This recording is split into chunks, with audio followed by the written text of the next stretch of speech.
عکس فرقان اعجاز محی الدین وسیم صاحب۔ بسم اللہ الرحمن الرحیم۔ حرف آغاز۔ ماہ رمضان نزول قرآن کا مہینہ ہے۔ اس ماہ تراویح میں پورے قرآن سنانے کا دستور اسلافی سے چلا آتا رہا ہے۔ کیوں نہ ہو جن لوگوں کو اس کتاب کا وارث بنایا گیا ہے، اس کے مطالب و مطالبے اس ماہ میں ان کے سامنے پورے تسلسل کے ساتھ آئیں۔ جس ماہ میں اس کتاب کا نزول ہوا، اس ماہ رمضان مبارک اہل ایمان کا ایک خاص تعلق اس کتاب سے ہو جاتا ہے۔ چنانچہ مسجد عزیزیہ ہمایوں نگر حیدرآباد میں نماز تراویح کے ہر ترجمے میں جتنا بھی قرآن پڑھا گیا، اس کا مفہوم بتانے کی ذمہ داری مجھے سونپی گئی۔ یہ بڑا دقت طلب کام تھا۔ ہر رکوع کا مطالعہ کیا جائے، اس کا عرق نکالا جائے کہ اہم ساری باتوں کا احاطہ بھی ہو جائے اور اختصار کا بھی خیال رکھا جائے۔ بہرحال اللہ کا نام لے کر یہ کام شروع ہوا، اور جب لوگوں کے سامنے آیا تو احباب نے اسے پسندیدگی کی نگاہ سے دیکھا، اور کچھ دن گزرنے کے بعد یہ مطالبہ کیا گیا کہ اس کو کتاب کی شکل دے دی جائے۔ اس کتاب میں کہیں آیتوں کا پورا ترجمہ لیا گیا ہے، کہیں کئی آیتوں کا مفہوم ایک یا دو جملے میں بیان کرتے ہوئے واقعات کو اختصار میں بیان کرنے کی کوشش کی گئی ہے۔ اس بات کی بھی کوشش کی گئی ہے کہ رکوع کا مرکزی موضوع یا اس کی اہم ہدایات بیان کی جائیں۔ بہرحال یہ ناچیز کوشش کی اس کتاب کی شکل میں حاضر ہے۔ اگر کوئی اس کتاب کو پڑھنے کے بعد قرآن کریم کی طرف راغب ہو جائے گا تو یہ میری کوشش مشکور ہوگی۔ اللہ سے دعا کیجیے کہ میری اس کوشش کو میرے لیے توشہ آخرت بنائے، اور بندگان خدا کو اس سے فائدہ پہنچے اور اس کتاب کو لوگوں کے لیے قرآن سے رغبت کا ذریعہ بنائے۔ آمین۔ بڑی ناسپاہی ہوگی اگر برادر مکرم محمد صدیق، سید جمال احمد، محمد عزیز صاحب، حسینی الحاج احمد عارف اللہ شریف صاحب اور محمد عبدالرحیم کا شکریہ ادا نہ کروں، جن کے تعاون ہی سے یہ صفحات قارئین کی خدمت میں پیش کرنے کے قابل ہو سکے۔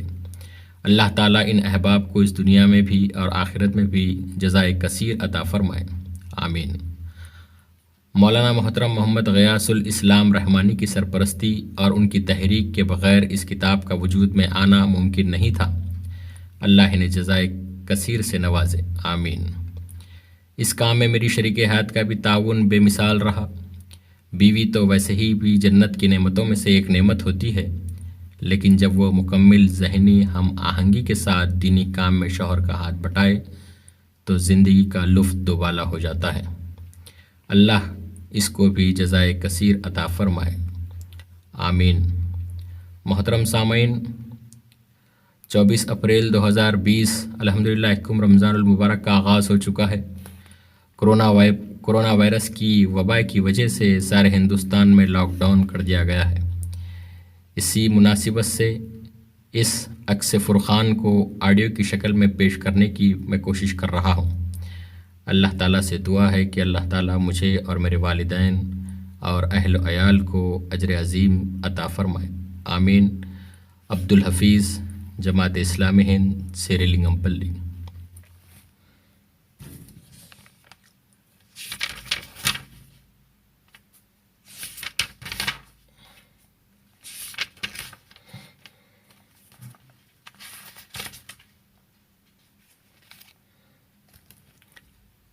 سورہ فاتحہ، رکوع نمبر 1۔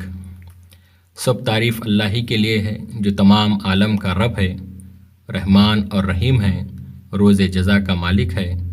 ہم تیری ہی عبادت کرتے ہیں اور تجھ ہی سے مدد مانگتے ہیں۔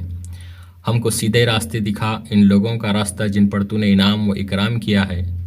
ان لوگوں کے راستے پر مت چلا جن پر تیرا غضب ہوا اور جو گمراہ ہو گئے۔ آمین۔ سورہ بقرہ، رکوع نمبر 1۔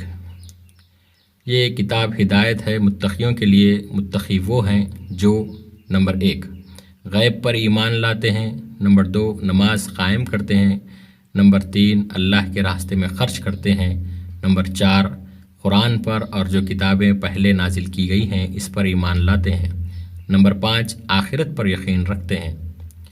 یہی لوگ ہدایت پر ہیں اور فلاح پانے والے ہیں، مگر کافروں کے دلوں اور کانوں پر مہر لگا دی گئی ہے اور ان کی آنکھوں پر پردہ پڑا ہوا ہے۔ سورہ بقرہ رکو نمبر 2۔ منافقین کے دل میں دراصل ایک بیماری ہے جسے اللہ نے بڑھا دیا۔ ان کا رویہ یہ ہے کہ نمبر 1، جب ان سے کہا جاتا ہے کہ زمین میں فساد برپا نہ کرو تو کہتے ہیں ہم تو اصلاح کرنے والے ہیں۔ نمبر 2، جب ان سے کہا جائے کہ ایمان لاؤ جس طرح دوسرے لوگ ایمان لائے تو کہتے ہیں کیا ہم بے وقوفوں کی طرح ایمان لائیں۔ نمبر 3، ایمان والوں سے ملتے ہیں تو کہتے ہیں ایمان لائے ہیں، لیکن اپنے ساتھیوں سے ملتے ہیں تو کہتے ہیں دراصل ہم تمہارے ساتھ ہیں، ان سے تو صرف مذاق کر رہے ہیں۔ ان کی مثال ایسی ہے کہ ایک شخص نے آگ روشن کی، سارا ماحول روشن ہو گیا تو اللہ نے نور بصارت ان سے چھین لی۔ سورہ بقرہ رکو نمبر 3۔ انسانوں سے ایک چیلنج، اگر تمہیں اس کتاب میں شک ہے تو اس کے مانند ایک ہی صورت بنا لاؤ، اپنے تمام ہم نواؤں کو بلا لو، ایک اللہ کو چھوڑ کر باقی جس کی چاہو مدد لو اگر تم سچے ہو۔ اگر تم نے ایسا نہ کیا اور ہرگز نہیں کر سکتے تو ڈرو اس آگ سے جس کا ایندھن بنیں گے انسان اور پتھر۔ اللہ مچھر یا اس سے بھی حقیر چیز کی مثال دینے سے نہیں شرماتا۔ ان مثالوں سے حق بات قبول کرنے والوں پر حق واضح ہو جاتا ہے اور فاسق لوگ گمراہ ہوتے ہیں۔ فاسق وہ ہیں جو اللہ کے عہد کو مضبوط باندھنے کے بعد توڑ دیتے ہیں۔ اللہ جسے جوڑنے کا حکم دیتا ہے اسے کاٹتے ہیں اور زمین میں فساد برپا کرتے ہیں۔ سورہ بقرہ رکو نمبر 4۔ جب اللہ نے فرشتوں سے کہا کہ میں زمین میں ایک خلیفہ بنانے والا ہوں تو فرشتوں نے اندیشوں کا اظہار کیا۔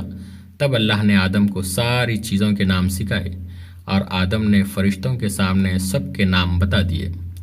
پھر اللہ نے تمام فرشتوں کو حکم دیا کہ آدم کے سامنے جھک جاؤ۔ سب جھک گئے مگر ابلیس نے انکار کیا۔ اس کے بعد وہ آدم اور حوا کو جنت میں رکھا گیا اور کہا گیا کہ اس درخت کے قریب نہ جانا، مگر شیطان نے انہیں اس درخت کی ترغیب دی اور اللہ کے حکم کی پیروی سے ہٹا دیا تو اللہ نے آدم اور اس کی بیوی کو زمین پر اتار دیا۔ پھر آدم نے اللہ سے کلمات سیکھے اور توبہ کی جس کو اللہ نے قبول کیا۔ اس وقت اللہ نے کہا میری طرف سے جو بھی ہدایت تمہارے پاس آئے گی اس کی جو پیروی کرے گا اسے کوئی خوف و رنج نہ ہوگا، اور جو جھٹلائے گا وہ آگ میں جائے گا۔ سورہ بقرہ رکو نمبر 5۔ بنی اسرائیل کو وہ نعمت یاد دلائی گئی کہ اللہ نے ان کو تمام قوموں پر فضیلت عطا کی تھی، اور ان سے کہا گیا کہ اللہ سے ڈرو اور اس کتاب پر ایمان لاؤ جو اس کتاب کی تائید کرتی ہے جو تمہارے پاس پہلے سے موجود ہے۔ تھوڑی سی قیمت پر میری آیات کو نہ بیچو، باطل کا رنگ چڑھا کر حق کو مشتبہ نہ بناؤ، جانتے بوجھتے حق کو چھپانے کی کوشش نہ کرو، نماز قائم کرو اور زکوٰۃ دو، جو لوگ میرے سامنے جھک رہے ہیں ان کے ساتھ تم بھی جھک جاؤ۔ سورہ بقرہ رکو نمبر 6۔ اللہ نے بنی اسرائیل پر جیسے جیسے احسان کیے انہوں نے ہر احسان کا جواب ناشکری سے دیا، اور ان کو فرعون سے نجات دی جو ان کے بیٹوں کو تو ذبح کرتا اور بیٹیوں کو زندہ رہنے دیتا، اور اسی کو فرعون کو ان کی آنکھوں کے سامنے سمندر میں غرق کیا اور ان کو بخیریت گزار دیا۔ انہوں نے اس نعمت کا جواب یہ دیا کہ جب موسیٰ کو اللہ نے 40 شبینہ روز کے لیے بلایا تو انہوں نے اس کے پیچھے بچھڑے کو معبود بنا لیا۔ پھر بھی اللہ تعالیٰ نے معاف کیا، ان پر ابر کا سایہ کیا اور آسمان سے منو و سلوہ اتارا۔ جب ان سے کہا گیا کہ جو بستی سامنے ہے اس میں داخل ہو جاؤ، اس کے پیداوار کو مزے سے کھاؤ، مگر بستی کے دروازے سے سجدہ ریز ہوتے ہوئے داخل ہونا، تو ظالموں نے اس کا حکم کو بدل کر رکھ دیا اور اللہ نے ان پر آسمان سے عذاب نازل کیا۔ سورہ بقرہ رکو نمبر 7۔ قوم کی مانگ پر موسیٰ علیہ السلام نے دعا کی تو ہم نے کہا فلاں چٹان پر اپنا عصا مارو، اس سے 12 چشمے پھوٹ نکلے اور ہر قبیلے نے ایک ایک چشمے کو اپنے لیے مختص کر لیا۔ انہوں نے موسیٰ سے کہا ایک طرح کے کھانے پر ہم اب صبر نہیں کر سکتے، آپ اللہ سے دعا کیجئے ہمارے لیے زمین کی پیداوار سے ساگ، ترکاری گیہوں، لہسن، پیاز اور دال وغیرہ پیدا کرے۔ موسیٰ نے کہا، ایک بہتر چیز کے بجائے تم ادنا درجے کی چیزیں لینا چاہتے ہو، تو پھر ان پر پستی اور بدحالی مسلط ہو گئی اور اللہ کے غضب میں گر گئے۔ سورہ بقرہ رکوع نمبر 8۔ بنی اسرائیل کو یاد دلایا گیا کہ طور کے پہاڑ کو تم پر اٹھا کر پختہ عہد لیا تھا۔ جو کتاب ہم تمہیں دے رہے ہیں اسے مضبوطی سے تھامنا اور جو احکام اس میں درج ہیں یاد رکھنا۔ انہوں نے اس عہد کو توڑا اور پھر سبت کے قانون کو توڑا، تو اللہ نے انہیں بندر بنا دیا تاکہ اپنے زمانے کے لوگوں اور بعد میں آنے والی نسلوں کے لیے سامان عبرت ہو۔ جب اللہ نے گائے کے ذبح کرنے کا حکم دیا تو انہوں نے ٹال مٹول کیا کہ کون سی گائے ہو، رنگ کیسا ہو، گائے کی تفصیل کیا ہے، آخر کار ذبح کیا۔ سورہ بقرہ رکوع نمبر 9۔ اللہ نے بنی اسرائیل کی عین آنکھوں کے سامنے مردے کو زندہ کیا۔ اس نشانی کو دیکھنے کے باوجود ان کے دل اور سخت ہو گئے، پتھر سے بھی سخت۔ ان میں سے تو ایک گروہ کا کام یہ ہے کہ انہوں نے اللہ کے کلام کو سنا اور جانتے بوجھتے دانستہ اس میں تحریف کی۔ دوسرا گروہ امیوں کا ہے جو کتاب کا علم تو نہیں رکھتے، بس اپنی بے بنیاد امیدوں آرزوؤں کو لیے بیٹھے ہیں۔ یہ بس وہم و گمان پر چلے جا رہے ہیں۔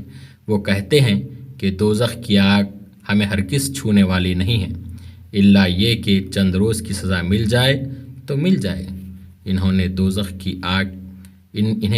کی آگ کیوں نہ چھوئے گی؟ جو بھی بدی کمائے گا، خطا کاری کرے گا، وہ دوزخی ہے اور دوزخ میں ہمیشہ رہے گا۔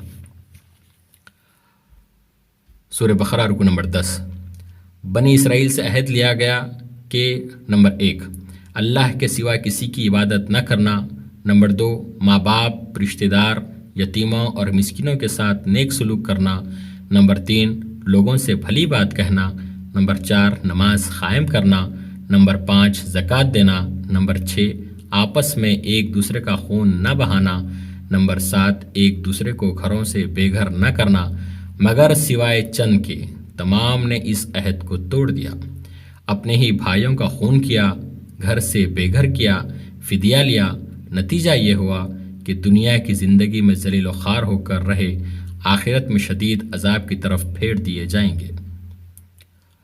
سورہ بقرہ رکوع نمبر 11۔ اب یہ کتاب اللہ کی طرف سے ان کے پاس آئی ہے اور اس کتاب کی تصدیق بھی کرتی ہے جو ان کے پاس پہلے سے موجود ہے، لیکن انہوں نے ماننے سے انکار کر دیا۔ جب ان سے کہا جاتا ہے کہ جو کچھ اللہ نے نازل کیا ہے اس پر ایمان لاؤ، تو کہتے ہیں ہم تو صرف اس چیز پر ایمان لاتے ہیں جو ہمارے یہاں یعنی بنی اسرائیل پر اتری ہے۔ اس دائرے کے باوجود جو کچھ آیا ہے ماننے سے انکار کرتے ہیں، حالانکہ وہ حق ہے، اور اس تعلیم کی تصدیق وہ تائید کرتا ہے جو ان کے یہاں پہلے سے موجود ہے۔ ان سے کہو، اگر واقعی اللہ کے نزدیک آخرت کا گھر تمام انسانوں کو چھوڑ کر صرف تمہارے لیے ہی مخصوص ہے، تب تو تمہیں چاہیے کہ موت کی تمنا کرو۔ یہ کبھی ایسا نہیں کر سکتے، اس لیے کہ ان کے اعمال کا تقاضا یہی ہے کہ وہ وہاں جانے سے کترائیں۔ سورہ بقرہ رکوع نمبر 12۔ جو اللہ اور اس کے فرشتوں، اس کے رسولوں اور جبرائیل و میکائیل کے دشمن ہیں، اللہ ایسے کافروں کا دشمن ہے۔ جب کبھی کوئی رسول اللہ کی کتاب لے کر آیا اور اس کتاب کی تصدیق کرتی تھی جو ان کے پاس پہلے سے موجود تھی، تو ایک گروہ نے کتاب اللہ کو پس پش ڈال دیا اور جادو کے پیچھے پڑ گئے۔ بابل میں اللہ کے 2 فرشتے ہاروت اور ماروت جادو کی تعلیم دیتے تھے۔ وہ پہلے ہی صاف متنبع کرتے کہ یہ محض ایک آزمائش ہے، تم کفر میں مبتلا نہ ہونا۔ یہ لوگ ان سے وہ چیزیں سیکھتے جو میاں بیوی میں جدائی ڈال دیں۔ انہیں خوب معلوم تھا کہ جو اس چیز کا خریدار بنا، اس کے لیے آخرت میں کوئی حصہ نہیں۔ سورہ بقرہ رکوع نمبر 13۔ اہل ایمان سے کہا گیا کہ اپنی بات چیت میں یہودیوں کے الفاظ یا ان کا انداز اختیار نہ کریں، رائنا نہ کہا کریں، انظر نہ کہیں۔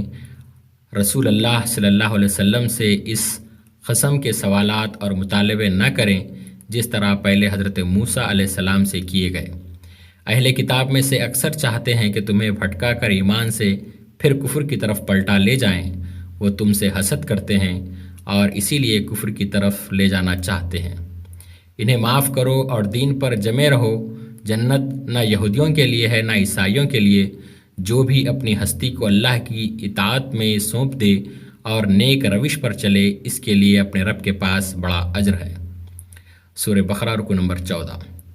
اس سے بڑھ کر ظالم کون ہوگا جو اللہ کے معبدوں میں ان کے نام کی یاد سے روکے اور ان کی ویرانی کے در پہ ہو۔ ایسے لوگ اس قابل ہیں کہ ان عبادت گاہوں میں قدم نہ رکھیں، اور اگر وہاں جائیں بھی تو ڈرتے ہوئے جائیں۔ ان کے لیے دنیا میں رسوائی ہے اور آخرت میں عذاب عظیم ہے۔ اللہ آسمانوں اور زمین کا موجد ہے۔ جس بات کا وہ فیصلہ کرتا ہے اس کے لیے بس یہ حکم دیتا ہے کہ ہو جا تو وہ ہو جاتی ہے۔ صاف کہہ دو کہ راستہ بس وہی ہے جو اللہ نے بتایا ہے۔ اس علم کے بعد جو تمہارے پاس آ چکا ہے، تم نے یہودیوں اور عیسائیوں کی خواہشات کی پیروی کی، تو وہ اللہ کی پکڑ سے بچانے والا کوئی دوست اور مددگار تمہارے لیے نہیں ہے۔ سورہ بقرہ رکو نمبر 15۔ حضرت ابراہیم علیہ السلام کو اللہ نے چند باتوں میں آزمایا۔ وہ ان سب میں پورے اتر گئے تو اللہ نے انہیں تمام لوگوں کا پیشوا بنایا، اور ہم نے اس گھر کعبہ کو لوگوں کے لیے مرکز اور امن کا مقام بنایا، اور لوگوں سے کہا ابراہیم کی جائے عبادت کو اپنے لیے جائے نماز بنا لو۔ ابراہیم علیہ السلام اور اسماعیل علیہ السلام کو تاکید کی کہ میرے اس گھر کو طواف، اعتکاف، رکوع و سجدہ کرنے والوں کے لیے پاک و صاف رکھو۔ جب ابراہیم علیہ السلام اور اسماعیل علیہ السلام اس کی دیواریں اٹھا رہے تھے تو دعا کر رہے تھے کہ ہم سے یہ خدمت قبول کر، ہمیں اپنا مسلم بنا۔ ہماری نسل میں سے ایک ایسی قوم اٹھا جو تیری مسلم ہو، ہمیں عبادت کے طریقے بتا، کوتاہیوں سے درگزر فرما۔ ان لوگوں میں خود انہی میں سے ایک رسول اٹھائیو جو انہیں تیری آیات سنائے، ان کو کتاب و حکمت کی تعلیم دے اور ان کی زندگیاں سنوارے۔ سورہ بقرہ رکو نمبر 16۔ جب اللہ نے ابراہیم علیہ السلام سے کہا کہ مسلم ہو جا تو اس نے فوراً کہا کہ میں مالک کائنات کا مسلم ہو گیا۔ حضرت یعقوب علیہ السلام نے اپنی اولاد کو وصیت کی کہ میرے بچوں، اللہ نے تمہارے لیے یہی دین پسند کیا ہے، لہٰذا مرتے دم تک تم مسلم ہی رہنا۔ مسلمانوں، کہو کہ ہم ایمان لائے اللہ پر اور اس ہدایت پر جو ہماری طرف نازل ہوئی ہے، اور جو ابراہیم علیہ السلام، اسماعیل علیہ السلام، اسحاق علیہ السلام، یعقوب علیہ السلام اور اولاد یعقوب کی طرف نازل ہوئی تھی، جو موسیٰ علیہ السلام اور عیسیٰ علیہ السلام اور دوسرے پیغمبروں کو ان کے رب کی طرف سے دی گئی تھی۔ ہم ان رسولوں کے درمیان کوئی تفریق نہیں کرتے۔ ہم اللہ کے مسلم ہیں۔ کہو اللہ کا رنگ اختیار کرو، اس کے رنگ سے اچھا کس کا رنگ ہوگا، اور ہم اس کی بندگی کرنے والے لوگ ہیں۔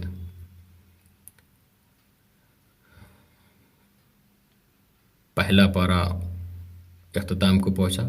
جزاک اللہ خیر۔ السلام علیکم۔